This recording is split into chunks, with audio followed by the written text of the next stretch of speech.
أعوذ بالله من الشيطان الرجيم. بسم الله الرحمن الرحيم. إن الحمد لله نحمده ونستعينه ونستغفره ونعوذ بالله من شرور أنفسنا ومن سيئات أعمالنا.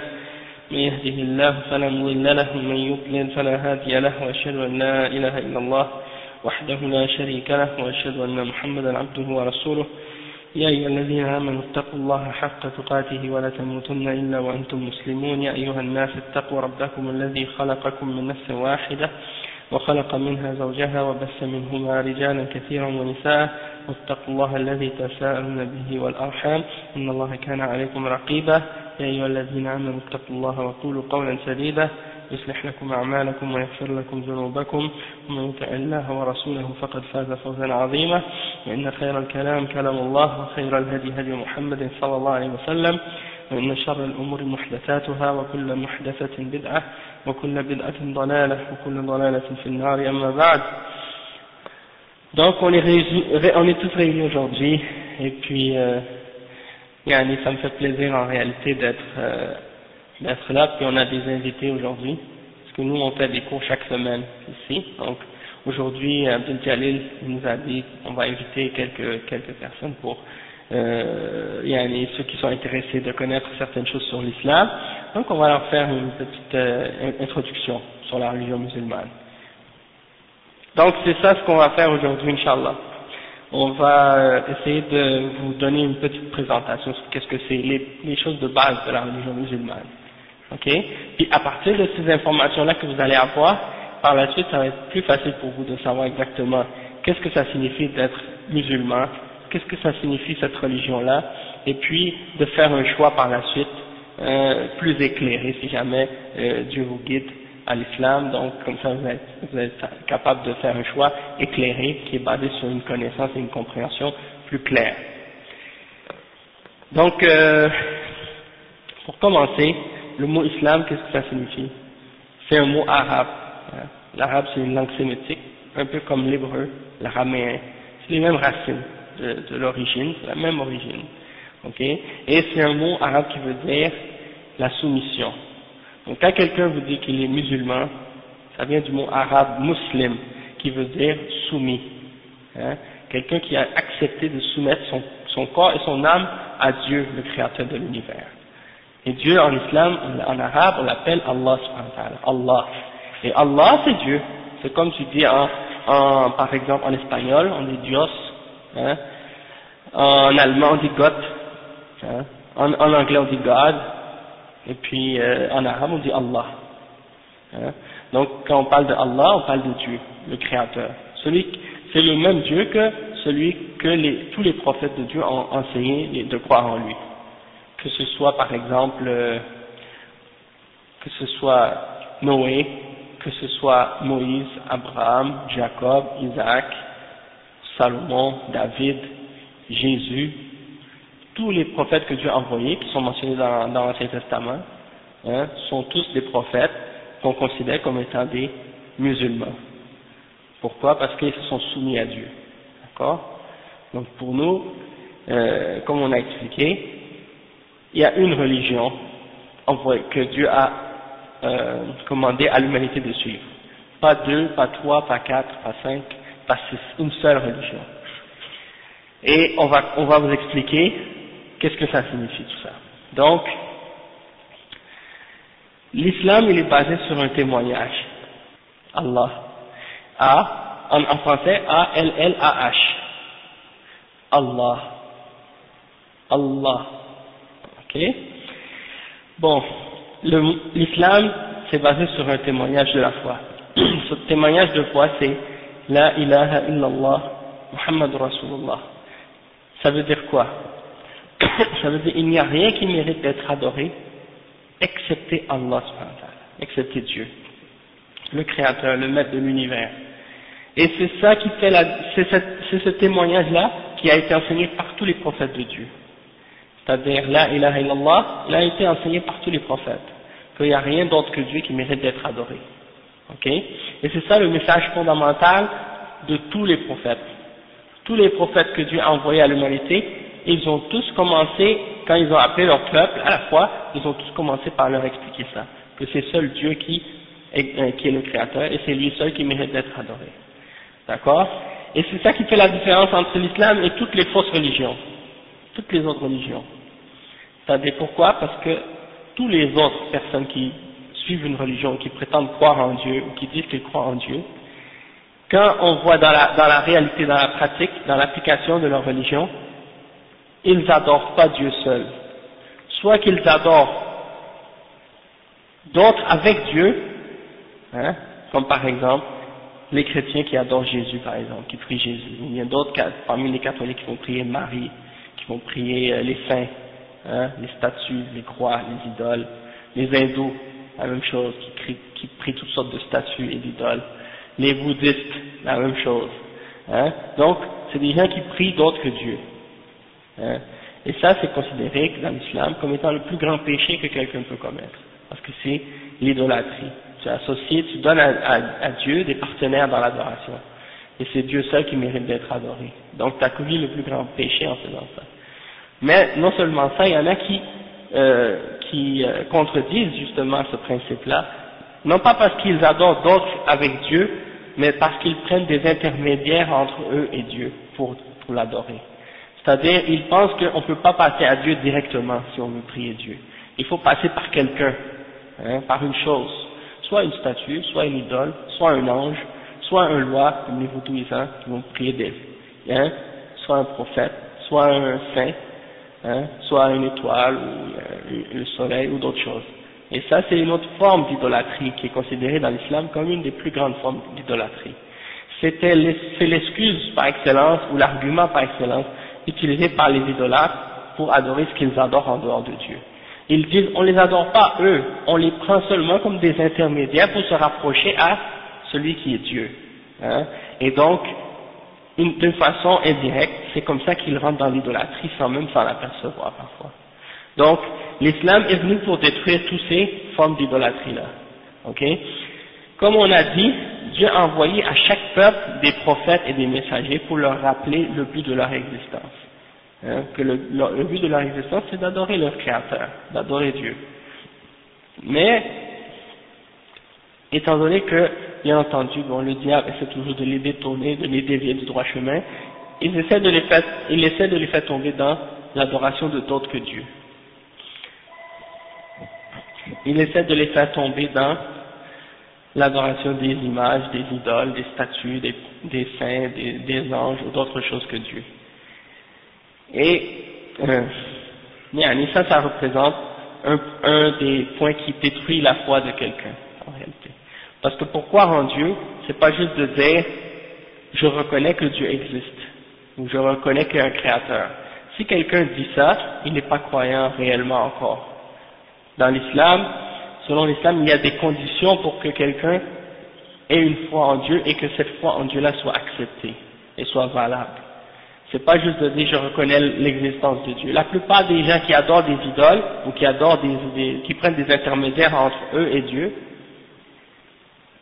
ils reconnaissent que Dieu existe. Le problème, c'est qu'ils adorent d'autres avec Dieu. Hein? Et donc il faut, en plus de reconnaître son existence, il faut dire que c'est lui le seul maître. Il n'y a pas d'autre maître dans l'univers que lui. Il ne partage pas son royaume avec personne, ni avec un être humain, ni avec un ange, ni avec un prophète, ni avec quoi que ce soit. Il n'y a pas un atome dans l'univers qui existe, excepté que c'est Dieu qui est son maître, excepté que c'est lui qui décide sa destinée. Qu'est-ce qui se passe avec? Il n'y a pas une goutte d'eau qui tombe, que ce soit de la pluie, ou bien une feuille dans un arbre, ou bien n'importe quoi qui existe dans la création, même un grain de sable dans le désert, excepté que c'est Dieu qui est son maître. Hein? Et il n'y a pas une chose qui existe dans la création, excepté que c'est Dieu seul qui l'a créé. Donc, Dieu ne partage pas son pouvoir avec personne d'autre. Et il n'y a personne qui partage quoi que ce soit avec lui dans la création, dans le fait de donner à la création sa subsistance, le fait de transformer, le fait de contrôler tout ce qui est dans l'univers. C'est Dieu seul qui fait ça. Mais bien entendu, dans certaines croyances, il y a des gens qui mettent ou qui donnent à Dieu des partenaires dans ces choses-là. soit qui croient que par exemple Dieu a un fils et qu'il contrôle d'autres choses aussi avec Dieu dans l'univers, des choses comme ça. Ça pour nous c'est considéré comme une forme d'idolâtrie, que même si tu dis je reconnais l'existence de Dieu, le fait de croire que d'autres contrôlent le monde avec Dieu, c'est considéré comme une forme d'idolâtrie qui fait que ta foi en Dieu est incorrecte. En plus de ça, donc, comme j'ai dit, c'est pas suffisant seulement de reconnaître son existence, et c'est pas suffisant non plus de dire que c'est lui seul qui est le créateur et le seul maître. Il faut, en plus de ça, comme j'avais expliqué, croire que c'est lui seul qui mérite d'être adoré. Tu ne dois pas prier d'autre que lui. Tu ne dois pas craindre d'autre que lui. Tu ne dois pas aimer d'autre que lui. Tu ne dois pas mettre ta confiance en autre que lui. Tu ne dois pas sacrifier un animal, excepté si tu le fais pour lui seulement. Hein? Tu ne dois pas, par exemple, jeûner pour autre que lui. Tout ce que tu fais, tu ne dois pas te prosterner devant autre que lui. Tu ne dois pas t'incliner devant autre que lui. Hein? Tu dois le prendre lui comme maître absolu et l'adorer lui seul et uniquement. C'est-à-dire, tu ne dois pas vouer tes adorations, ton culte à autre que lui. Si tu offres à autre que Dieu une de ces formes d'adoration-là, hein, eh ben, tu as commis une acte d'idolâtrie. Hein, comme le fait de prier, comme j'ai dit tout à l'heure, à Jésus, ou bien à Marie, ou à un loi, ou un saint, des choses comme ça. Ça, c'est considéré comme des formes d'idolâtrie, par rapport à ce que Dieu a enseigné aux prophètes. Il n'y a aucun prophète que Dieu a envoyé à l'humanité qui a dit aux hommes, priez d'autres avec Dieu, ou passez par d'autres pour aller à Dieu, ou des choses de ce genre. Hein? Et même certains chrétiens, par exemple, qui disent que, soi-disant dans l'évangile, Jésus aurait dit, je suis le chemin, je suis la voie, nul ne va au Père que par moi. Hein? Et ça, ils l'ont interprété en voulant dire que pour aller à Dieu, il faut passer par Jésus pour adorer Jésus, pour aller à Dieu. Ça, c'est une fausse compréhension qu'ils ont de cette parole-là. Pourquoi? Parce que si tu veux aller, Jésus, il parle à son peuple et il dit, si vous voulez aller à Dieu, vous devez passer par moi. Dans quel sens? Dans le sens que si vous voulez arriver à Dieu, vous devez m'obéir en tant que prophète, en tant que celui qui vient vous montrer le droit chemin. Et vous devez suivre mon exemple. Et l'exemple de Jésus, c'était quoi? Est-ce que l'exemple de Jésus, c'était de prier à lui-même, ou bien de prier au Créateur? Hein? Donc Jésus lui-même, il disait, mon Dieu est votre Dieu. Hein? Mon maître est votre maître. Donc Jésus lui-même, il sait très bien que c'est pas lui le créateur de l'univers. Il sait très bien qu'il y a un maître, il y a un créateur au-dessus de lui. Et il nous dit que si tu veux aller à Dieu, tu dois suivre son exemple, dans ce sens-là. Hein? Donc, à l'époque de Moïse, quelqu'un ne pouvait pas aller à Dieu sans suivre l'exemple de Moïse. Hein? À l'époque d'Abraham, quelqu'un ne pouvait pas aller à Dieu excepté en suivant l'exemple d'Abraham. Et c'est ainsi de suite comme ça. Chaque prophète a son époque. Hein? Et donc, on doit suivre l'exemple du prophète. Si tu veux arriver à être bien guidé, tu dois suivre l'exemple qui est amené par le prophète. Tu ne peux pas adorer Dieu comme tu veux selon ton imagination, selon tes propres passions, selon tes désirs. Il faut suivre le message et l'exemple qui a été amené par le prophète pour l'adorer.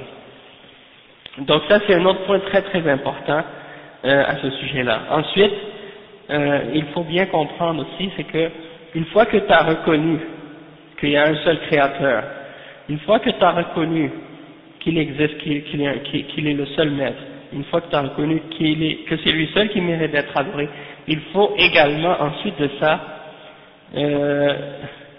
reconnaître que la façon dont on doit connaître Dieu et comprendre qui est Dieu, c'est en se basant sur sa révélation. On n'a pas le droit de décrire Dieu selon notre propre imagination, selon nos propres compréhensions, et de donner à Dieu des noms qu'il ne s'est pas donné lui-même. En d'autres mots, on ne doit pas donner à Dieu des caractéristiques ou des qualités humaines, et on ne doit pas donner aux êtres humains des caractéristiques divines. Parce que si tu fais ça, tu mélanges entre le créateur et la créature. Ça veut dire que pour toi, tu vas commencer à adorer la créature au lieu d'adorer le créateur. Ou bien, tu vas, donc par exemple, des exemples de ça, si quelqu'un par exemple dit, oui moi je crois en Jésus, que Jésus il connaît l'invisible, ou que Jésus, par exemple, a le pouvoir de pardonner les péchés, ou qu'il a le pouvoir de créer, ou des choses comme ça. Si tu dis ça à propos de Jésus, tu as donné à Jésus des qualités de Dieu, que Jésus lui-même n'a jamais accepté de se donner. Quand on a demandé à Jésus, par exemple, bon maître, que dois-je faire pour avoir la vie éternelle? Il a dit, ne m'appelle pas bon, seul Dieu est bon. Hein? Quand un homme est venu lui demander quand viendra l'heure, ce sera quand l'heure du jugement dernier? Jésus a répondu, il a dit, nul ne sait l'heure, hein?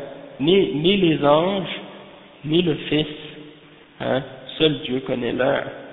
Et donc, quand ça c'est écrit dans l'évangile des chrétiens, même jusqu'à aujourd'hui, c'est pour dire que ceux qui prétendent qu'il y a trois dieux en un, Dieu le Père, Dieu le Fils, Dieu le Saint-Esprit, et que ces trois-là forment un seul, alors c'est une contradiction de leur part, puisque comment le Père peut savoir quelque chose et le Fils l'ignorer en même temps, alors que les trois sont la même personne? C'est quelque chose d'incompréhensible et c'est quelque chose d'absurde en réalité et de contradictoire. C'est pour ça que, en réalité, Jésus est un homme, un être humain envoyé par Dieu pour le peuple d'Israël, et il était un prophète respecté et un des rapprochés de Dieu, il n'y a pas de doute là-dessus, sauf qu'il est juste un être humain. Il n'est pas Dieu ou il n'est pas un fils de Dieu, ok? Même si les gens l'appellent fils de Dieu maintenant. Mais quand tu demandes à quelqu'un, n'importe qui, même à un prêtre ou à un pasteur, n'importe qui, est-ce que Dieu a une femme? Il va dire non. Alors, dis-lui, comment il a eu son fils? Est-ce qu'il a eu son fils par des rapports charnels avec une créature? Est-ce qu'il y a eu un échange de chromosomes? Est-ce qu'il y a eu un échange de génétique, hein, entre un spermatozoïde et une ovule? Et qu'il y a eu un mélange de spermatozoïdes divins avec une ovule humaine pour que ça crée un être humain moitié divin, moitié humain? Est-ce que c'est comme ça que ça s'est produit? Bien entendu. Aucun chrétien ne va dire une chose pareille. Parce qu'ils savent très bien que c'est quelque chose, que ça marche pas comme ça. Dieu n'est pas un animal, ni un être humain. Au contraire, Dieu, tout ce qui existe, il le crée. Il le crée par sa volonté et par son ordre et son commandement. Il n'a qu'à dire, sois et fais. Hein? Donc, Dieu, il a créé Jésus de la même façon qu'il a créé Adam. Adam n'avait pas de père ni mère. Est-ce qu'on va dire qu'il était un fils de Dieu à cause de ça? Est-ce qu'on va dire qu'il était divin parce que c'est Dieu qui l'a créé directement sans intermédiaire? Hein? Et on pourrait dire par exemple que qu'est-ce qui est plus grand comme miracle? Le fait de créer un être humain à partir de la terre et de souffler en lui une âme, ou bien de créer un être humain à partir d'une femme et de le faire sortir de son ventre. Ça c'est la façon dont chacun d'entre nous on est né. On sort du ventre d'une femme, mais de sortir de morceaux de terre que Dieu a modelé puis qu'il a mis son âme dedans et qu'il l'a fait vivre, ça c'est plus grand comme miracle. Hein? N'importe quel d'entre vous, prenez un peu de terre, mais faites-le en forme humaine, essayez de le faire vivre, essayez de mettre une âme dedans, vous n'êtes pas capable. Tandis que tout le monde est capable de faire un enfant avec une femme. Et ça c'est, malgré tout, pour Dieu, Dieu l'a créé, Jésus, sans l'intervention d'un homme. Il l'a créé seulement par l'intermédiaire d'une femme seulement.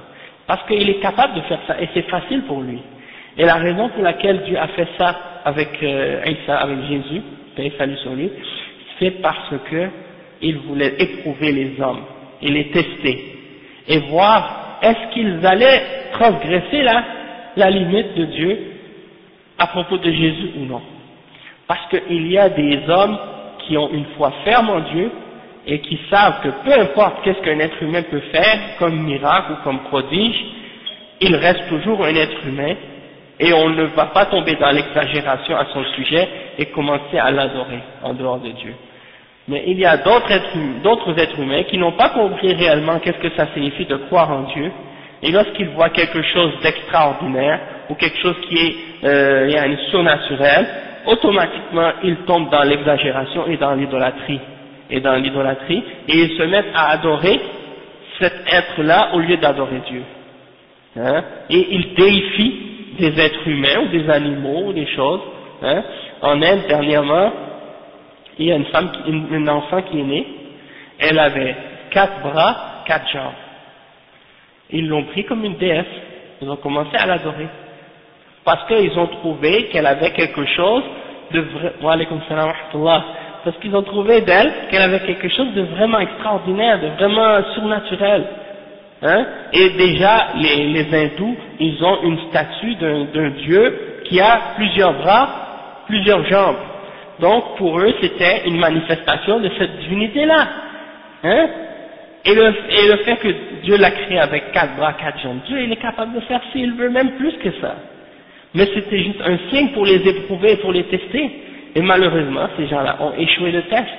Pourquoi? Parce qu'ils n'ont pas compris que peu importe comment un être humain peut être extraordinaire ou avoir des pouvoirs surnaturels, ils ne sont jamais du fait d'être un être humain. Wa alaykoum salam wa rahmatullah. Il reste toujours un homme, un être humain, hein, peu importe. Hein, et il ne mérite pas l'adoration. D'accord? Et donc ça c'est un exemple par rapport à notre croyance en Dieu, et par rapport à notre croyance au prophète. Par exemple, on croit en Jésus. Nous les musulmans, nous croyons en Jésus. Et pour nous, c'est un des grands messagers de Dieu, un des 5 plus grands messagers de Dieu. Hein? Ok, Noé, après c'est Abraham, après c'est Moïse, après c'est Jésus, après c'est le prophète Mohammed. Donc pour nous, ça c'est les 5 plus grands.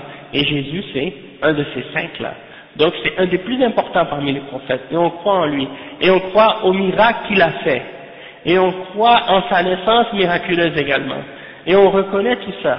Toutefois, le fait qu'il ait fait des miracles, ça ne prouve pas qu'il est Dieu. Parce qu'il y a Moïse qui a fait des miracles aussi. Hein? Il a pris son bâton, il a frappé la mer et ça s'est ouvert en deux. Hein? Il a fait tomber sur Dieu par son intermédiaire a fait tomber 10 signes pour Pharaon, hein, pour les ramener au droit chemin. Hein? Le fleuve qui est devenu en sang, les grenouilles et beaucoup d'autres fléaux qui sont tombés sur l'Égypte. Hein? Et ça c'est un exemple. Et il y a aussi le rocher, quand il a fait frapper le rocher, puis il y a 12 sources qui sont sorties du rocher pour abreuver tout le monde.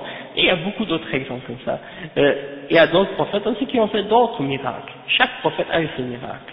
Mais ces miracles-là, ils les font par la permission de Dieu. C'est pas eux-mêmes qui décident de le faire quand ils veulent. Et la même chose pour Jésus. Hein? Aussi, ils disent par exemple le fait qu'il est né sans père. On a expliqué tout à l'heure que le fait qu'il soit né sans père, ça ne prouve pas qu'il est Dieu ou fils de Dieu également. Hein? Parce que quand même, il reste un être humain qui mange, qui boit, qui dort, qui va aux toilettes, hein, comme tout le monde.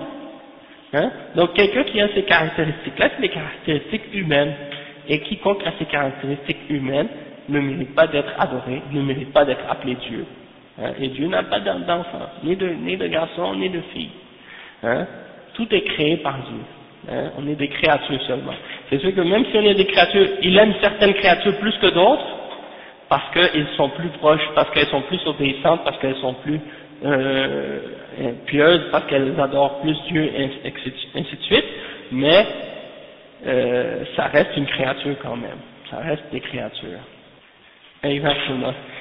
Il a créé Ève à partir d'un homme, à partir d'une côte. Hein, il a formé une femme avec. Donc ça c'est un exemple. Et aussi, quand on dit, donc ça c'est le fait de donner à un être humain des caractéristiques divines, c'est une forme d'idolâtrie. Ça fait tomber les hommes dans l'idolâtrie. Ou bien le fait de donner à, wa alaykoum salam wa rahmatullah, ou bien le fait de donner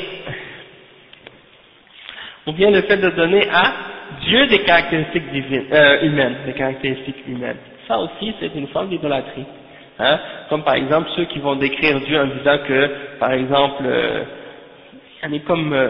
comme on trouve dans la Bible, les Juifs ont décrit Dieu en disant que il a créé les cieux et la terre en 6 jours, puis le 7e jour il s'est reposé. Et ça c'est d'attribuer à Dieu le repos. Et ça implique qu'il était fatigué ou qu'il était faible ou qu'il n'avait pas la toute-puissance. Et ça, c'est interdit d'affirmer une chose pareille à Dieu.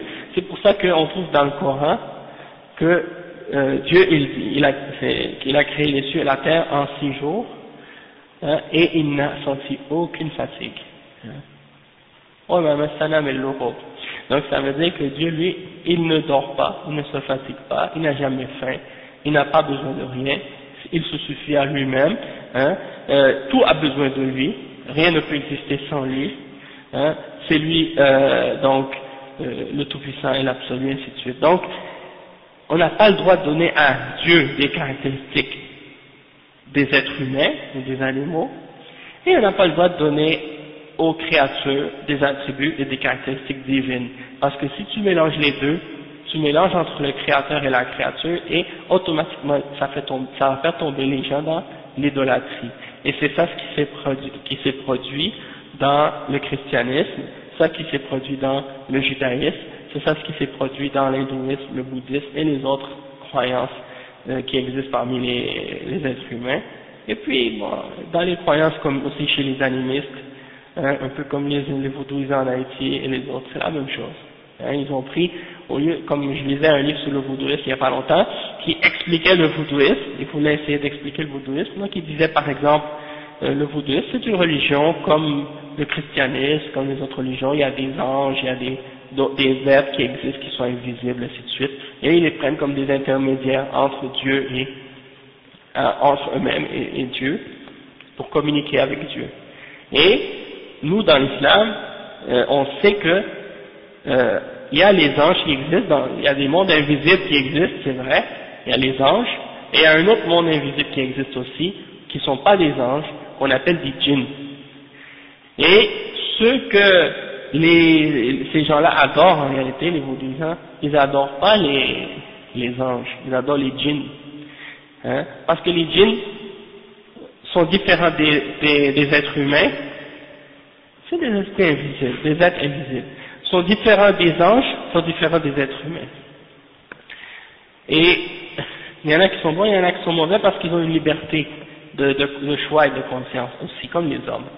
Et ils vont être jugés comme les hommes eux aussi. Hein? Donc, mais certains parmi eux sont bons, d'autres sont mauvais. Et ceux qui sont mauvais, c'est ceux qu'on appelle les diables. Hein? Et ceux qui sont bons, il y en a parmi eux qui sont chrétiens, il y en a qui sont juifs, il y en a qui sont musulmans, comme les êtres humains normaux. Puis, il y en a parmi les hommes qui rentrent en contact avec certains de ces êtres-là. Et il leur demande des services en échange de l'adoration ou des formes de sacrilège ou des formes d'idolâtrie que ces hommes-là vont pratiquer, pour se rapprocher à eux pour avoir des services en échange. Parce que les djinns ont des capacités de faire des choses que les êtres humains n'ont pas la capacité de faire. Parce qu'ils sont beaucoup plus rapides, ils ont la capacité même de voler, ils peuvent faire beaucoup de choses, ils peuvent même changer d'apparence, changer de forme. Donc ils ont une force beaucoup plus grande que la force des êtres humains, donc ils sont capables de faire des choses que les hommes ne peuvent pas faire, et certains hommes entrent en contact avec eux pour essayer de contrôler les êtres humains, de les égarer. Mais ils ne peuvent pas rentrer en contact avec eux sans faire des actes d'idolâtrie et de sacrilège. Donc, c'est pour ça que dans l'islam, on n'a pas le droit d'entrer en contact avec les djinns, et que c'est une forme d'idolâtrie, parce que c'est une condition pour rentrer en contact avec eux, de leur offrir de l'adoration ou quelque chose en échange.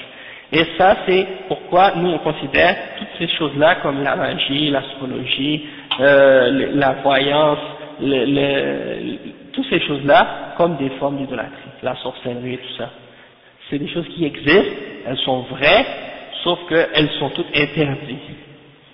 D'accord? Et Dieu les a interdits clairement. Même si certains parmi les hommes l'utilisent ou ils le pratiquent, hein, même si c'est pas pour faire de mauvaises choses. Certains vont dire, ouais, il y en a qui le font, le bouddhisme pour le bien, il y en a qui le font pour le mal. Même si tu l'utilises pour le bien, du moment que tu offres à autre que Dieu une forme d'adoration, tu deviens un idolâtre, tu sors de la foi. Donc ça, c'est quelque chose qui est très important à comprendre. Donc, ça c'est, disons, un des principes et une des aspects fondamentales du message de l'islam qu'on vous a expliqué aujourd'hui. On n'est pas rentré encore dans les détails de la pratique religieuse puis les différents aspects, mais quand même on a fait le tour des principes de base de la foi, en ce qui concerne la foi en Dieu, des choses comme ça. J'ai pas expliqué les 6 piliers de la foi encore. C'est-à-dire les 6 piliers de la foi, c'est quoi? Le premier, c'est la foi en Dieu. On en a parlé. Après, c'est la foi en les anges. Il faut croire que les anges existent. On a parlé des djinns, mais ça rentre dans les 6 piliers. C'est-à-dire, après les anges, il y a les prophètes. Il faut croire aux prophètes. Ensuite, il faut croire aux livres sacrés que Dieu a révélés, la Torah, l'Évangile et le Coran. Ensuite, il faut croire en le jour dernier, c'est-à-dire le paradis, l'enfer, le jugement dernier, toutes ces choses-là. On va tous être ressuscités puis tous être jugés. Et ensuite, il y a le dernier pilier de la foi qui est la foi en la prédestination, que Dieu a tout écrit, il a su tout ce qui va se produire à l'avenir, il a tout écrit, et tout ce qui se produit dans l'univers c'est selon sa volonté, et il a tout créé, d'accord? Donc ça c'est les 6 piliers de la foi. Puis il y a peut-être un autre point qui est important de comprendre, c'est par rapport à l'islam, c'est que nous les musulmans, donc qu'est-ce qui nous distingue aussi des messages des autres prophètes qui sont venus avant, c'est qu'on croit au dernier des prophètes, qui est le prophète Mohammed, paix et salut sur lui, et en le Coran aussi. Et pour vous expliquer un petit peu qui était le prophète, sallallahu alayhi wa sallam, c'est que le prophète Mohammed sallallahu alayhi wa sallam est un des descendants d'Abraham par son fils Ismaël, qui vivait dans la région de l'Arabie. Et il y a de cela 1429 ans environ, il est né, peut-être 1400, il est devenu prophète à 40 ans, donc c'est ça. Donc il est né dans les années 1400 quelque chose, ou 1300 quelque chose, vers la fin de 1300. Et il a commencé, premièrement, au début, bien entendu, c'est à 40 ans qu'il est devenu prophète.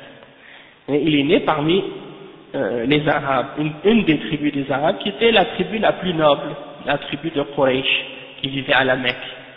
Et la Mecque, je ne sais pas si on n'a pas de photo ici malheureusement, mais il y a, à la Mecque, c'est un des terres saintes, un des lieux saints de l'islam, on appelle ça Makkah en arabe. Il y a à cet endroit-là, si vous voyez dans la mosquée là-bas, au centre de la mosquée, il y a une maison en forme comme de cube, entourée d'un drap noir. Cette maison-là, c'était la première mosquée, le premier lieu d'adoration qui avait été construit sur la terre, et il est construit par Abraham et son fils Ismaël. Et donc, c'est à cet endroit-là que cette maison-là, elle est construite. D'accord?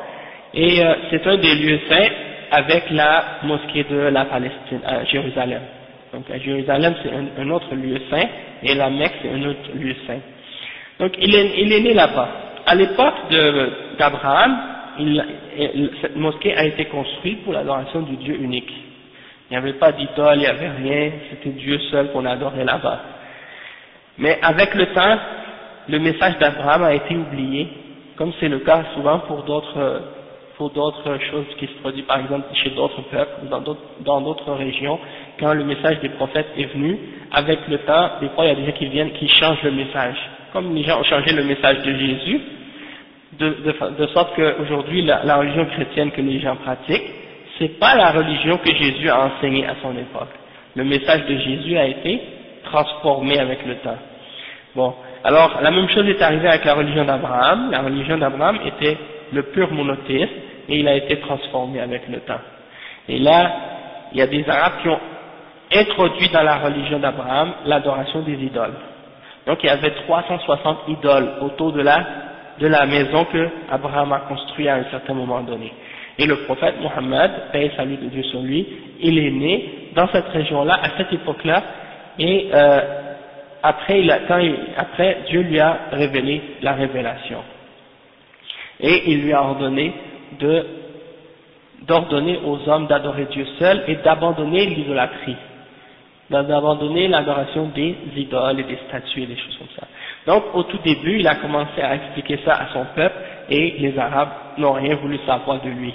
Ils l'ont persécuté, ils l'ont chassé, et ceux qui ont cru en lui au tout début, c'était des esclaves, des gens simples de la société qui ont commencé à le suivre, mais au début il n'avait aucune autorité, aucun pouvoir, aucune force pour soi-disant se protéger ou protéger les gens qui ont cru en son message. Donc il se faisait persécuter, il se faisait souvent maltraiter, et il cherchait quelqu'un qui allait le défendre pour continuer la propagation de son message, l'islam. Et qu'est-ce qui est arrivé, c'est que avec la persécution, ils sont partis, certains des compagnons sont partis en Éthiopie pendant quelque temps pour que la pression soit moins dure, moins forte, parce que là-bas il y avait un roi qui était plus pacifiste ou plus ouvert. Ils sont restés là-bas un certain temps, puis à un certain moment donné, la pression était tellement dure sur le prophète à la Mecque qu'ils ont même essayé de le tuer. Ils ont même voulu le tuer. Alors, là, Dieu a ordonné au prophète Mohammed sallallahu alayhi wa sallam de quitter la Mecque et d'aller à une autre ville, qui est la ville de Médine. Et à cette ville-là, il y a des gens qui ont commencé à accepter le message de l'islam et qui ont vraiment commencé à donner un support au prophète sallallahu alayhi wa sallam. Donc là, ça veut dire qu'à partir de ce moment-là, le message de l'islam et les musulmans ont commencé à être de plus en plus forts. Et là, il est arrivé beaucoup de choses par la suite. Des gens ont commencé à rentrer dans l'islam de plus en plus. Et jusqu'à ce que, par la suite, le prophète sallallahu alayhi wa sallam est retourné à la Mecque avec une armée et il est rentré à la Mecque et qu'est-ce qu'il a fait? Il a détruit toutes les idoles qui étaient autour de la Kaaba. Il les a détruites toutes, une par une, avec un bâton. Et il récitait les paroles que Dieu lui a révélées en faisant ça. La vérité est venue, le faux s'en est allé. Certes, ce qui s'en va, c'est le faux. Hein. Donc il a détruit toutes ces 360 idoles qui étaient autour. Hein. Et donc, ça c'est pour dire que le message du messager, c'était fondamentalement d'expliquer aux êtres humains qu'ils ont été créés pour adorer Dieu et que tout ce qui est adoré en dehors de Dieu par les êtres humains, c'est quelque chose qui est faux et c'est de l'idolâtrie et donc il ne faut pas l'adorer, il faut s'écarter de l'idolâtrie et des messages des hommes qui appellent à l'idolâtrie ou à adorer d'autres que Dieu. Donc, qu'est-ce que je vous ai expliqué là? C'est un petit résumé, hein, parce que en fait le message du prophète sallallahu alayhi wa sallam, il a duré 13 ans à la Mecque, après qu'il soit devenu prophète, et 10 ans à Médine. Hein? Donc ça s'est passé sur une période de 23 ans, et le Coran a été révélé pendant ces 23 années-là. Hein? Et Dieu faisait descendre des révélations sur le prophète à chaque occasion pour lui expliquer, pour lui dire comment agir dans différentes situations, dans différentes circonstances, et à la fin de sa vie, le Coran a été complété, et les compagnons l'ont mémorisé, et ils ont également mis ça par écrit, et c'est le Coran qui existe encore jusqu'à aujourd'hui. Il y a une copie ici, je vais vous montrer après peut-être. Donc c'est pour vous faire comprendre que ça c'est le dernier prophète qui est venu à l'humanité, et tout le monde tous les hommes ont le devoir de croire en lui et d'accepter sa prophétie. Mais une chose qui est très importante, c'est que pour nous les musulmans, on n'a pas le droit de faire la même chose que les chrétiens font qu'est-ce que les chrétiens ont fait avec Jésus. C'est-à-dire, on n'a pas le droit d'adorer le prophète Mohammed, c'est la paix de Dieu soit sur lui, et on n'a pas le droit non plus de lui offrir un culte ou de le vénérer ou de faire son image ou de le prier à lui ou des choses comme ça. Si quelqu'un qui se dit musulman prie au prophète ou à n'importe qui d'autre, il sera automatiquement en dehors de la religion. Il sera considéré comme un idolâtre. Il a quitté la foi s'il fait ça. Parce que c'est le plus grand péché que quelqu'un peut faire. Non. Ça c'est un verset dans le Coran dans lequel Dieu s'adresse à Jésus en fait. Si. Oui, dans l'avenir. C'est pour montrer qu'est-ce qui va arriver au jugement dernier, en fait. Rappelle-le le moment où Allah dira, ô Jésus, fils de Marie, est-ce toi qui as dit aux gens, prenez-moi ainsi que ma mère pour deux divinités en dehors d'Allah? Il dira, gloire et pureté à toi. Il ne m'appartient pas de déclarer ce que je n'ai pas le droit de dire. S'il l'avait dit, tu l'aurais su, certes. Tu sais ce qu'il y a en moi, et je ne sais pas ce qu'il y a en toi. Tu es en vérité le grand connaisseur de tout ce qui est inconnu. Je ne leur ai dit que ce que tu m'avais commandé, à savoir adorer Allah, mon Seigneur et votre Seigneur. Et je fus témoin contre eux aussi longtemps que je fus parmi eux. Puis quand tu m'as rappelé, c'est toi qui fus leur observateur attentif, et tu es témoin de toutes choses. Si tu les châties, ils sont tes serviteurs. Et si tu leur pardonnes, c'est toi le puissant et le sage. Allah dira, voilà le jour où leur véracité va profiter aux véridiques. Ils auront des jardins sous lesquels coulent les ruisseaux pour y demeurer éternellement. Allah les a agréés et eux l'ont agréé. Voilà l'énorme succès. À Allah seul appartient le royaume des cieux, de la terre et de ce qu'il renferme, et il a le pouvoir sur toutes choses. Donc ça c'est pour rappeler au 116 dans Surat Al-Ma'ida jusqu'à 120, 116 à 120. Donc c'est pour dire que Jésus se désavoue des hommes qui l'ont adoré lui et sa mère.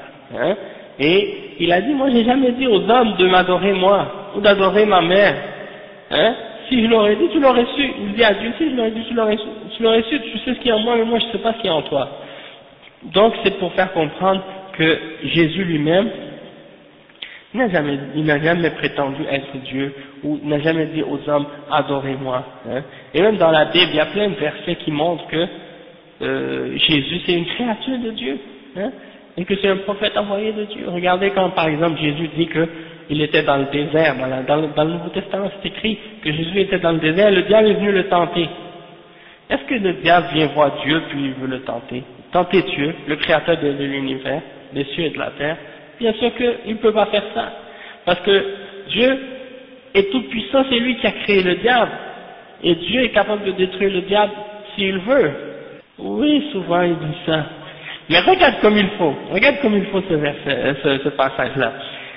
Jésus vient, le diable vient voir Jésus et il dit, regarde cette ville. Si tu te prosternes à moi, je vais te donner tout ça. À qui appartient la terre et les cieux? À Dieu. Comment le diable dit à Jésus, je vais te donner ça? Si c'était Jésus qui était Dieu, il a dit, mais ça me sert à rien de me prosterner devant toi, cette ville, elle m'appartient déjà, puisque c'est moi qui est Dieu. Hein? Il n'allait pas accepter de dire que Dieu lui dise, mais non, je vais te donner cette ville, hein? Et non seulement ça, Jésus lui répond par la suite, non, je ne me prosterne pas à personne d'autre que Dieu. Dieu a dit, tu ne te prosterneras devant personne autre que moi. Donc déjà, ça prouve que Jésus lui-même, il dit, non, l'adoration c'est à Dieu seul, et la prosternation c'est pour Dieu seul. Ça prouve qu'il n'est pas Dieu lui-même, il est une créature de Dieu, qu'il est un prophète de Dieu. Hein? Et la fin que tu dis, non, ça c'est son côté homme, ça c'est la balançoire là qu'ils utilisent pour essayer de jouer. Quand tu les prends d'un côté, ils disent non, il était, oui, quand tu les prends d'un bas, ils disent non, quand il a dit ça, il était homme. Puis quand il voit une autre parole, il dit ah ça c'est parce qu'il disait ça quand il était Dieu, là il était homme. Mais est-ce qu'il était, s'il était vraiment Dieu et qu'il était tout le temps, il devait être tout le temps Dieu, pas juste Dieu des fois puis des fois pas Dieu, hein? Sinon ça fait pas de sens. Donc l'idée que Dieu rentre dans un homme, ou dans une mouche, ou dans une vache, ou dans un singe, ou dans un chien, ou des choses comme ça, nous on rejette ça complètement. Dieu il se mélange pas avec une créature. Dieu c'est Dieu, la créature c'est la créature. Le créateur c'est le créateur, la créature c'est la créature. Et les deux sont séparés, ils se mélangent pas, un rentre pas dans l'autre, hein, et un ne devient pas l'autre. La mouche ne devient pas Dieu, Dieu ne devient pas la mouche, hein, ainsi de suite. Hein? Parce qu'on est tous des créatures, on est tous des êtres créés par Dieu. Hein? Et ça c'est juste un exemple, il y a plein d'autres exemples. Juste un instant, ok Jamal. Moïse, il adorait qui? Il adorait Jésus? Non. Abraham, il adorait qui? Il adorait Jésus? Non. Noé, il a adoré qui? Il a adoré Jésus? Non. Salomon, David, Jacob, Isaac et tous les autres, est-ce qu'ils ont déjà prié à Jésus dans leur vie? Est-ce qu'ils nous ont déjà dit à quelqu'un, ton Dieu c'est Jésus? Jésus disait lui-même, le Dieu mon Dieu est le Dieu de mes pères, Abraham et Jacob et Moïse et Isaac et tout. Donc ça veut dire, le Dieu de Jésus, c'est le même Dieu que le Dieu de Moïse, c'est le même Dieu que le Dieu d'Abraham, c'est le même Dieu que le Dieu d'Isaac et de Jacob et de tous les prophètes, et c'est le même Dieu que le Dieu de Mohammed, sallallahu alayhi wa sallam, et que la paix et le salut de Dieu soit sur tous les prophètes. Il n'y a pas deux dieux, ou il n'y a pas un Dieu pour chaque prophète, il y a un seul Dieu pour tous les prophètes, et c'est un seul messager qui a été envoyé pour toute l'humanité à la fin. Mais ça change rien. Le testament que Dieu a pris avec Abraham, l'alliance qu'il a pris avec Abraham, et qu'il a pris avec Moïse, avec les autres prophètes, c'est la même alliance, elle ne sera jamais brisée, cette alliance-là. Elle ne peut pas se briser. C'était de faire un sacrifice. Mais ça fait pas de sens. Déjà premièrement, parce que premièrement, Dieu, il ne peut pas mourir. Donc, de dire que Dieu s'est fait tuer et que Dieu est mort, déjà ça c'est une contradiction. Oui, mais le Fils c'est Dieu, hein? Le Fils c'est Dieu, donc s'il est mort, ça veut dire que Dieu est mort. Ouais, mais les trois sont un, tu vois? Donc tu comprends? Exactement, les trois sont un. Et non seulement les trois sont un, mais ils disent que les trois sont égaux et éternels. C'est-à-dire le Père n'est pas venu avant le Fils, et le Fils n'est pas venu avant le Père. Les trois ont toujours existé éternellement. Donc en principe, nous on dit que lorsqu'un homme il a un fils, c'est sûr qu'il est venu avant son fils. Hein? Mais là, eux ils disent non, ça c'est un Fils éternel et un Père éternel. Et un esprit soi-disant éternel. Pour nous, l'Esprit Saint, c'est l'ange Gabriel. Hein? C'est parce que Dieu envoie souvent on voit dans la Bible, c'est écrit, et Dieu envoya son esprit. S'il envoie, est-ce qu'il s'envoie lui-même? Hein? Comment il envoie quelque chose, puis c'est lui? Non, on voit clairement que l'Esprit Saint, c'est pas Dieu, puisque c'est Dieu qui l'envoie. Donc, l'Esprit Saint, c'est... ouais, c'est ça. Ça c'est un autre exemple. Il y a beaucoup de choses. C'est parce que quand on est chrétien, écoutez, moi-même on était tous chrétiens presque ici, sauf quelques-uns d'entre nous. On a tous grandi dans le christianisme. Puis c'est sûr qu'on a eu l'éducation chrétienne. On entend parler de Jésus depuis qu'on est tout petit, et on nous dit Jésus est comme ça, Jésus est comme ça, Jésus est comme ça.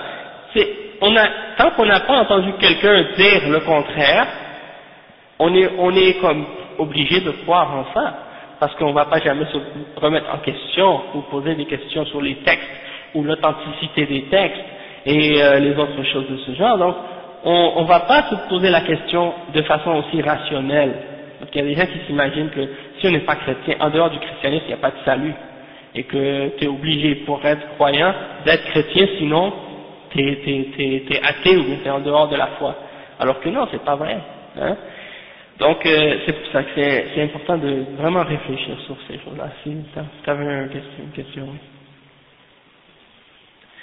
Nous sommes des créatures de Dieu. C'est ça ce que nous sommes, comme Jésus en fait. Et comme on voit que par exemple dans la Bible, comme tout à l'heure c'est écrit, comme c'est écrit dans Jean, dans l'évangile de Jean, quand Dieu a tant aimé le monde qu'il a donné son Fils unique, hein, en sacrifice, ainsi de suite. Ça c'est dans Jean. Et quand on regarde dans l'Ancien Testament, il y a plusieurs autres prophètes qui sont appelés fils uniques de Dieu également. Donc, selon la Bible, selon ce qui est écrit dans la Bible, Dieu a plusieurs fils uniques. Hein? Je pense que David a été appelé fils unique également, et Salomon était appelé fils unique. Et même mon premier-né, certainement, sont appelés my firstborn en anglais, mon premier-né. Donc ça c'est des termes qui sont utilisés dans la Bible. Et c'est pour ça que nous, dans l'islam, Allah il nous a révélé le Coran, et le Coran il a été protégé et purifié de tous ces genres d'amalgames dans les termes. Hein? Parce que les rabbins et les juifs, ils ont utilisé le terme fils de Dieu pour parler de certains êtres humains, de certains prophètes, hein? Et ils ont attribué à Dieu des fils, et les chrétiens ont appelé Dieu le Père, pour éliminer tout amalgame et tout mélange, parce qu'on sait que chez les Grecs, chez les Hindous, Dieu a des femmes, Dieu a des fils, Dieu a des filles, Dieu se reproduit avec des femmes et des choses de ce genre, ainsi de suite. Ça n'existe pas dans le Coran et dans les paroles du prophète. On n'a pas le droit d'appeler Dieu Père, et Dieu n'a pas de fils parmi les hommes. Il a créé les hommes. C'est vrai que certaines créatures, Dieu les aime plus que d'autres, mais ça ne veut pas dire qu'ils sont des fils de Dieu. Pourquoi on parle plus de Mohammed que de Jésus? Ok. La raison pourquoi on parle plus du prophète Mohammed sallallahu alayhi wa sallam que de Jésus, c'est parce que il y a plusieurs raisons. Une des raisons, c'est que premièrement, Jésus, comme le Coran nous le dit, il a été envoyé au fils d'Israël. Ça c'est de un. Et même dans la Bible c'est écrit.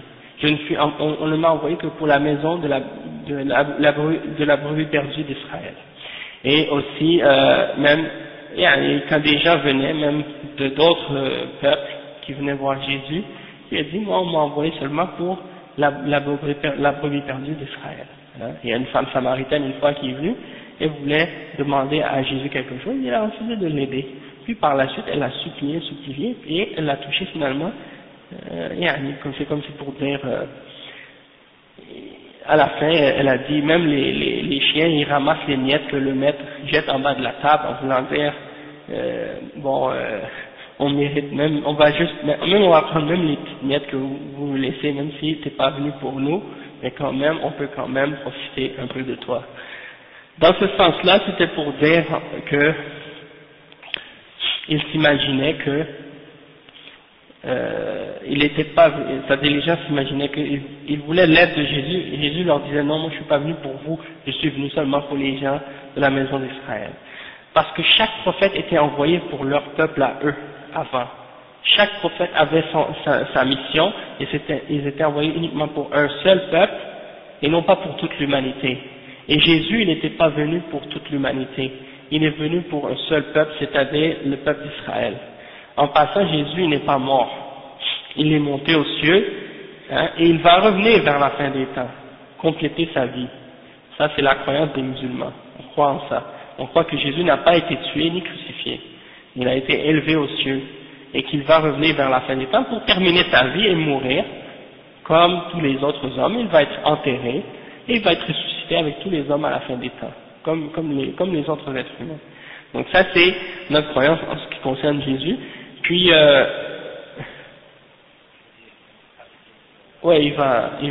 il aura une mission à faire dans le sens qu'il va diriger les musulmans dans la bataille, et il va prier avec les musulmans, et il va également tuer l'antéchrist, celui qu'on appelle l'antéchrist. En arabe on l'appelle le Dajjal, il va venir, il va le tuer, ainsi de suite.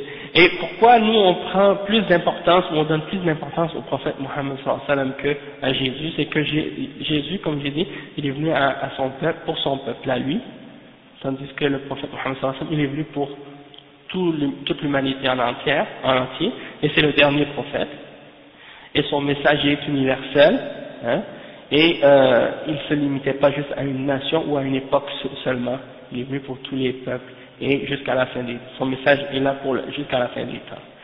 Et quand on regarde sa mission et son message et son exemple qu'il a laissé, c'est un message qui nous clarifie tous les aspects de la vie. Dans le sens que quand on regarde par exemple dans le Coran, on va trouver dans le Coran les règles qui ont rapport avec tout ce qui a rapport avec la vie en entier.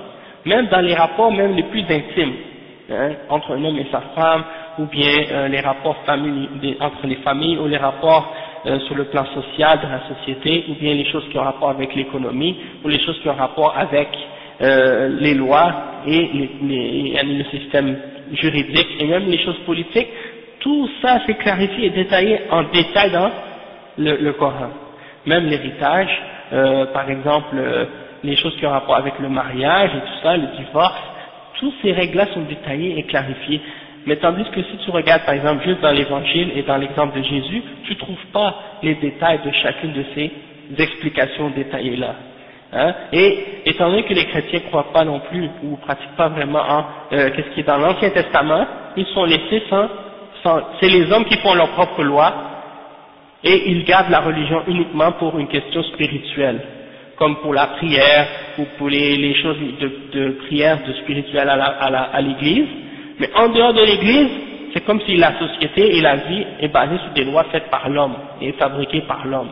C'est pour ça que vous voyez par exemple que dans la Bible c'est écrit tu ne feras pas l'adultère, mais quand tu sors dehors, tu regardes la loi canadienne, la loi haïtienne ou les autres lois, ils disent 2 adultes consentants ont le droit de faire la fornication, ils n'ont aucune punition, aucune peine. Donc il y a, à cause de ça, il y a une contradiction entre la loi des hommes et les lois divines. Tandis que dans l'islam, les deux sont la même chose. Les lois religieuses sont les lois civiles. Il n'y a pas de distinction entre les deux. Hein? C'est pour ça que les musulmans, on vit selon les lois de Dieu, même dans la société. C'est-à-dire quelqu'un ne peut pas dire je crois en Dieu, mais je peux faire l'adultère parce que la loi permet l'adultère. Mais non, Dieu a interdit, et c'est les lois de Dieu qui doivent être appliquées dans la société, pas les lois des hommes. Parce que les lois des hommes veulent toujours tenter de rendre permis ce que Dieu a interdit. Hein? Et donc c'est pour ça qu'il y a une contradiction dans le christianisme, parce qu'il n'y a pas de loi civile, tandis que dans le Coran, il y a toutes les lois de la vie, tous les aspects de la vie. Hein? Dans tout ce qui a rapport avec ces choses-là. Dans le christianisme, par exemple, le divorce est interdit chez les catholiques. Mais quand quelqu'un veut se divorcer, il doit aller à la cour pour avoir un contrat de divorce. Hein? Alors que dans l'islam, il y a les règles détaillées sur le mariage et le divorce. Et tout est clarifié. Il n'y a pas de séparation entre le civil et le religieux. Hein? Donc c'est pour dire que la religion que le dernier message que Dieu a amené à l'humanité, c'est le message du prophète Mohammed sallallahu alayhi wa sallam, et il est complet. Et il est parfait. Contrairement, disons, à ce que les hommes ont fait du message de Jésus après Jésus. Ils ont déformé son message. Ils ont changé sa religion. Il n'est pas resté tel qu'il était.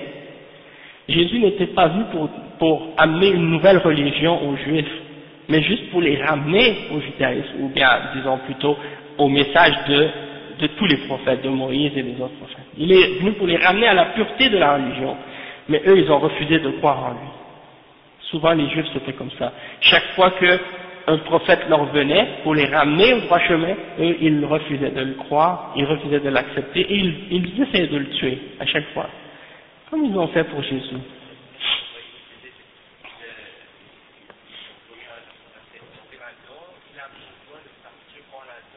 Ok. Donc, pour la première question, par rapport au fait que Jésus aurait dit à ses disciples à la fin de sa vie, allez de toutes les nations et propagez ma parole et la bonne nouvelle, ainsi de suite. Si on retourne au texte, au manuscrit qui existe par rapport à l'évangile aujourd'hui, les commentateurs de l'évangile ont dit que ces passages-là dans l'évangile si je ne me trompe pas, c'est l'évangile de Marc, et l'autre, je ne me rappelle plus. En tout cas, ces passages-là dans l'évangile sont les passages qui ont été rajoutés. C'est des passages qui ont été rajoutés. Ils ne sont pas dans les plus anciens manuscrits du Nouveau Testament. Ça, c'était juste un aspect ou une partie de la réponse. C'est pas ça ce que je te dis à propos des textes des manuscrits du Nouveau Testament. C'est pas moi qui l'a dit. C'est pas moi qui l'ai inventé. C'est les commentateurs de la Bible qui sont eux-mêmes des chrétiens qui disent ça. Ça c'est de un. Deuxièmement, vous avez dit que Paul de Tarse, ouais, je l'ai pas amené avec moi, je n'ai pas amené les vins, hein, je l'ai à la maison moi aussi. Deuxièmement, Paul de Tarse n'était pas un disciple de Jésus, il n'a jamais connu ni vu Jésus durant sa vie. D'accord? C'était un rabbin juif de nationalité romaine, ok? Il avait la nationalité romaine en tout cas. Et il torturait les chrétiens. Les premiers, disons, il n'y avait pas encore le christianisme, puisque le mot chrétien n'existait pas encore à l'époque. La religion chrétienne, ça n'existait pas non plus. Les premiers qui ont cru en Jésus priaient aux mêmes endroits que les Juifs. Et Paul est venu après que Jésus ait été relevé aux cieux, et il a commencé à se mélanger aux apôtres de Jésus. Il a dit, j'étais sur le chemin de Damas et j'ai entendu une voix qui m'a dit, pourquoi me persécutes-tu? Et soi-disant, il est revenu à eux et il m'a dit, ça y est, j'ai cru en Jésus moi aussi. Les gens l'ont pris pour un disciple, mais il n'est pas un disciple. Il n'a jamais vu Jésus, ni entendu Jésus de sa vie, il n'a jamais rencontré Jésus non plus.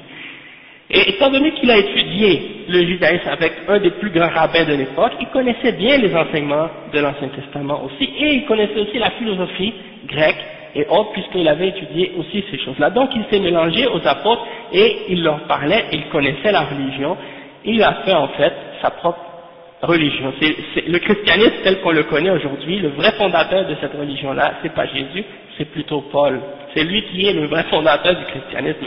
Et les 14 lettres qu'il a écrites aux différentes églises qui étaient un petit peu partout, en fait, c'est elles qui composent, qui forment les bases de la religion chrétienne, qui sont une grosse partie de l'évangile que les chrétiens suivent aujourd'hui. C'est les lettres de Paul.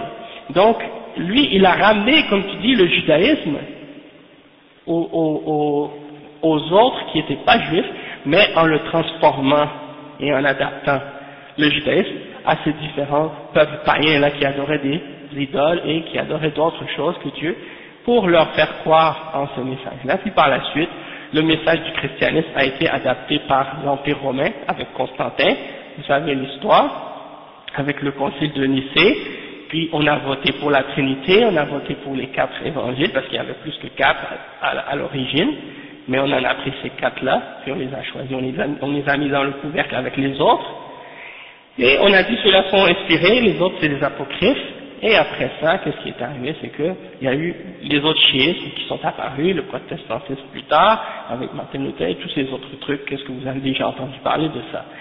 Donc c'est pour dire que Jésus n'a jamais dit vraiment d'aller aux autres nations et d'enseigner aux autres nations, et c'est Paul lui-même qui a fait ça, et les passages qui mentionnent ça dans l'évangile sont des ajouts, clairement, d'accord? Ouais. Ah oui, la dernière question, la prédestination. Oui, ok, ouais, d'accord. La question de la prédestination, c'est qu'on n'a pas le choix d'y croire si on est un croyant en Dieu. Si on... Attends, je vais vous expliquer. C'est que, quand on dit qu'on croit en la prédestination, quand quelqu'un dit qu'il croit en Dieu mais qu'il ne croit pas en la prédestination, ça implique des contradictions dans sa foi. Je vais vous dire pourquoi. Premièrement, tout le monde est obligé de dire, s'il croit en Dieu, que Dieu sait tout. Donc, tout le monde doit être d'accord de savoir que Dieu, il sait notre destination. Comment on va finir et où on va finir. Personne ne peut remettre ça en question. Deuxièmement, personne ne peut remettre en question aussi le fait qu'il n'y a rien qui peut aller contraire à la volonté de Dieu. D'accord? Et il n'y a personne qui peut remettre en question le fait que Dieu est tout puissant et qu'il a le contrôle sur tout ce qui se passe et qu'il n'y a pas rien dans l'univers qui peut aller contre sa puissance et contre sa volonté. À partir de ce moment-là, on est obligé de croire à la prédestinée. Ouais, c'est vrai. Et ça, c'est des choses importantes aussi que tu rajoutes. C'est vrai que Dieu, il est sage aussi.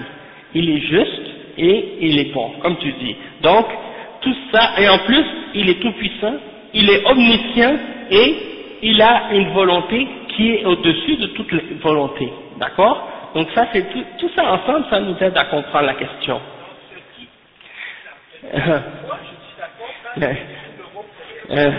D'accord. Mais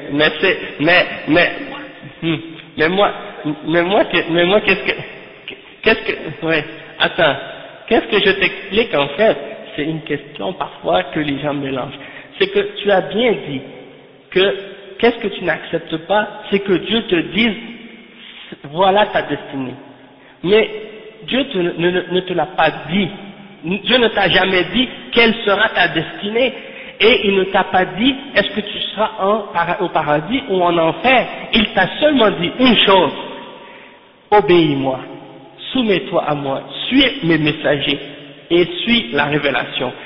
Et tu auras comme récompense le résultat que tu mérites. Et si tu ne le fais pas, tu vas aller en enfer. Alors, obéis-moi et écarte-toi de ce que je t'ai interdit.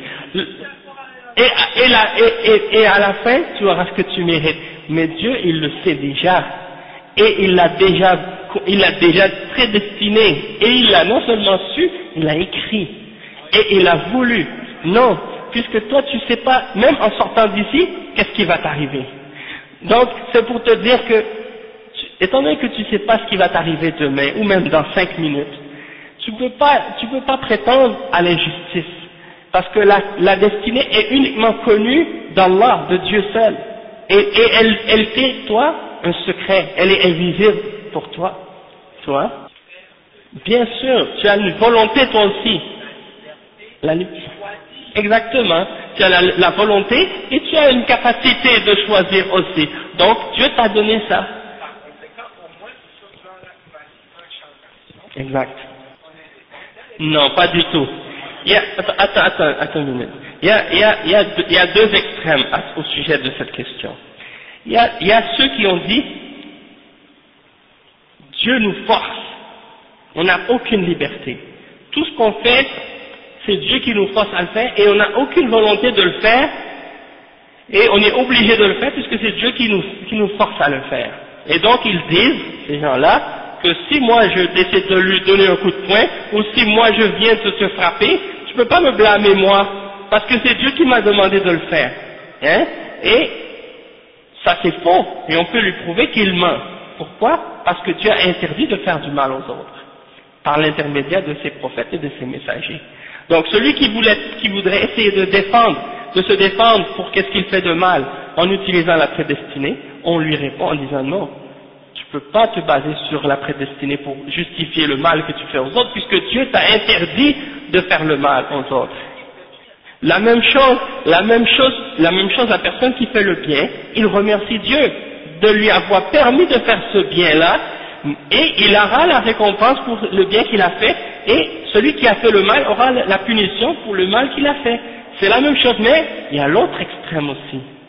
L'autre extrême de ceux qui disent Dieu ne sait pas ce qu'on va faire avant qu'on le fasse et nous pouvons imposer à Dieu quelque chose ou faire quelque chose qui va en contradiction avec la puissance et la volonté de Dieu et que Dieu n'a aucune décision là-dedans. Ça c'est l'autre extrême parce que ceux-là ils ont associé à Dieu d'autres divinités parce qu'ils ont dit qu'il y a d'autres choses qui peuvent créer en dehors de Dieu et qu'il y a d'autres choses qui peuvent agir de façon absolue dans l'univers en dehors de Dieu. Et c'est comme s'ils ont mis et limiter en même temps la connaissance infinie de Dieu, et ça c'est une autre forme d'égarement. Donc nous sommes entre ces deux extrêmes. Nous affirmons que Dieu il a la connaissance infinie, il a toute puissance, hein, et la connaissance ainsi de suite, et la volonté absolue, et la sagesse, et la bonté, mais en même temps on affirme que l'homme il a une volonté et une capacité. Toutefois, cette volonté et cette capacité-là, elle est toujours limitée par la volonté et la toute puissance de Dieu. Pourquoi? Parce que même si toi, tu as l'intention de faire quelque chose de bien, tu ne peux pas le faire excepté si Dieu l'a voulu. Et si tu veux faire quelque chose de mal, tu ne peux pas le faire non plus, sauf si Dieu l'a voulu. Et tu ne feras à la fin que ce que Dieu a voulu. Exactement, c'est ce que tu as dit.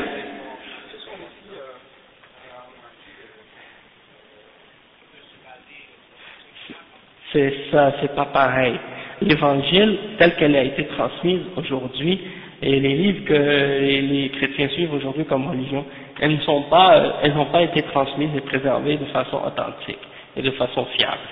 Déjà, on ignore qui les a écrits, et on ignore les manuscrits qu'on possède qui sont par exemple en grec, on ignore qui les a traduits.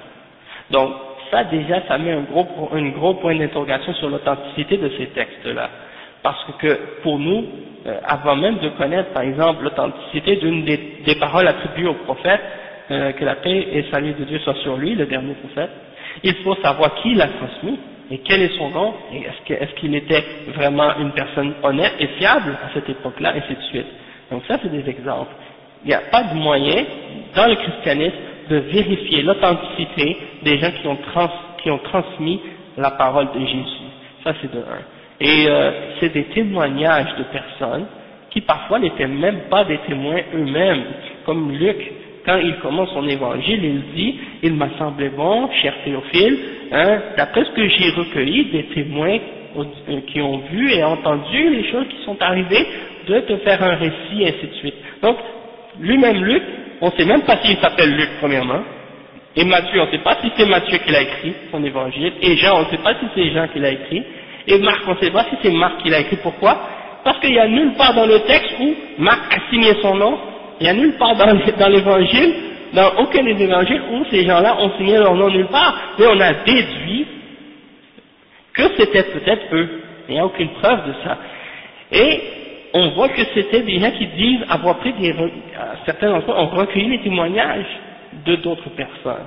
Donc, ça prouve qu'ils n'étaient pas des témoins eux-mêmes. Et certains chrétiens disent que c'était des apôtres qui étaient inspirés. Encore là, on voit qu'il n'y a pas d'inspiration parce que Luc lui-même, il dit, il m'a semblé bon. Ça veut dire qu'il le fait de sa propre décision. C'est lui-même qui choisit de le faire. C'est pas quelque chose il dit pas comme Dieu m'a inspiré de vous dire ça, ainsi de suite et autres. Non, c'est une parole qu'il dit de lui-même.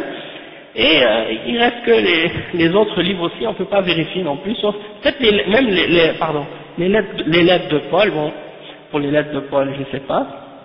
Mais une chose est certaine, c'est que les 4 évangiles, il y a des gros doutes sur leur authenticité, et les autres livres en dehors des 14 lettres de Paul, comme l'Apocalypse et les autres, on ne sait pas vraiment qui, c'est écrit que Jean, mais on ne sait pas si c'est le même Jean que le Jean des évangiles, ou si c'est un autre Jean.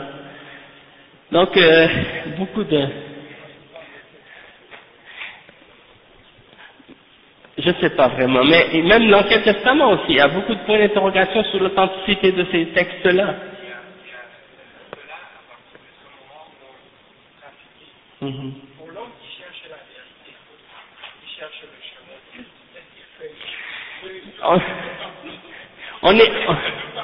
on est tous supposés d'être des chercheurs de la vérité. On est tous supposés d'être des hommes qui,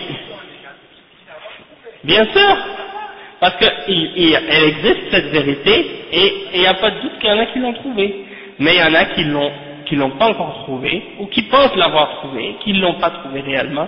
Donc, l'important, c'est qu'on s'aide entre nous à trouver cette vérité-là. Hein? Voilà. Bon, je l'ai lu, ouais.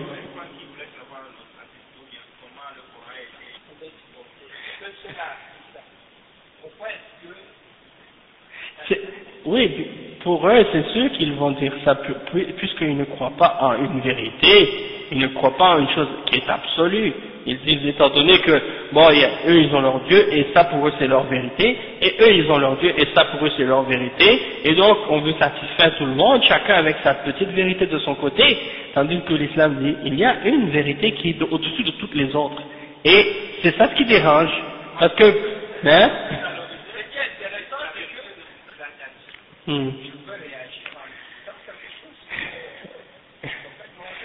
Oui, mais il n'y a pas de problème. Votre nom c'est quoi? Votre nom c'est quoi? Omer. Bon, le problème, tout ce qu'on a dit depuis le début, l'important de comprendre, c'est le but de notre présentation, puis de notre explication aujourd'hui, tout ça, c'était principalement de vous expliquer en fait les bases de notre religion, les principes de cette religion-là, qu'est-ce que ça signifie d'être un musulman, et en quoi, qu'est-ce que ça implique, et comment on comprend, nous, la foi en Dieu, selon l'islam. Donc, on a essayé de vous expliquer ça le mieux possible, et si vous prenez le temps d'y réfléchir, puis de comprendre, puis d'essayer d'apprendre encore un peu plus, parce que la vie est longue, Inch'Allah, et si Dieu veut, vous aurez le temps d'y repenser encore. On n'a pas construit Roma un jour, hein, donc on peut laisser à d'autres occasions aussi le temps pour en reparler, d'accord? Donc, mais c'était juste pour dire qu'à partir de là, maintenant, vous avez, disons, une petite base que même beaucoup de musulmans ne connaissent même pas eux-mêmes sur l'islam. Hein. Vous savez aujourd'hui des choses sur la religion musulmane que beaucoup de musulmans ignorent eux-mêmes à propos de la religion musulmane.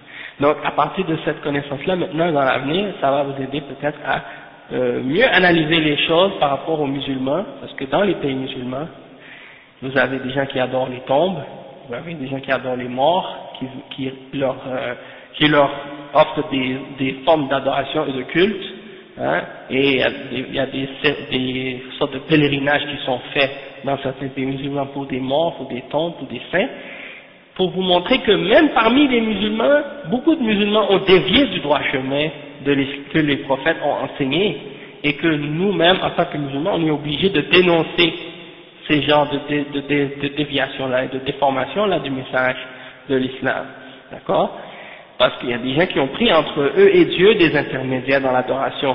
Parmi les gens qui se disent musulmans et qui ont sorti justement de l'enseignement du pur monothéisme qui est enseigné par tous les messagers de Dieu. C'est pour ça donc. Là maintenant, à partir de ce que vous avez appris, de tout ce qu'on vous a expliqué et des petites questions que vous avez posées, des réponses qu'on a essayé de donner, bon, j'espère que maintenant vous avez une meilleure compréhension, que ça va vous aider par la suite, dans l'avenir, à comprendre encore mieux l'islam. Et quand vous allez parler avec vos amis, vous allez pouvoir peut-être même parfois les corriger sur certaines fausses notions qu'ils ont ou bien des préconceptions qu'ils ont qui sont incorrectes par rapport à l'islam. Et puis donc c'est ça, on va s'arrêter à ce point-ci, parce que nous on a notre cours hebdomadaire qu'on fait d'habitude chaque samedi et dimanche, et donc on va le commencer. Si vous voulez rester pour écouter, il n'y a pas de problème. C'est libre à vous, hein. Donc on va s'arrêter ici pour ce cours. Subhanakallah wa bihamdika ashhadu an la ilaha illa anta astaghfiruka wa atubu ilayk.